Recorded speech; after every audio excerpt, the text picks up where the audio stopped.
Hey, what is up, everyone? Welcome back to our YouTube channel. So, for today's video, I'm going to teach you how to register a boat in Massachusetts. So, first, you may want to head over to mass.gov slash boat dash registration. And from here, just scroll down and you can start by clicking on first time boat registration. So from this page, you can see here the documents required for you to be able to register a boat. So you can read this on this page. And if you scroll down, you can also see here all the fees. So the fee will depend on the size of your boat and other conditions. And if you scroll further, you can now see here ways to register a boat.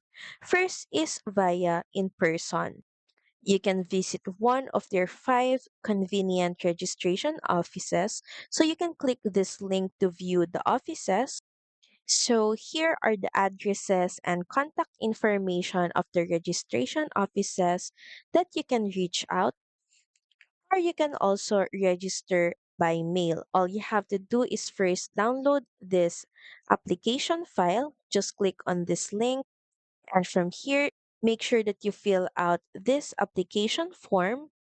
Then, once done, you can send it by mail to one of their registration offices that you also saw earlier. So, here are their addresses and contact numbers. So, that's pretty much it. Thank you very much for watching this video. I hope that you find this video helpful. And if you do, please don't forget to like, share, and subscribe to the channel. And I will see you again on the next one. Bye!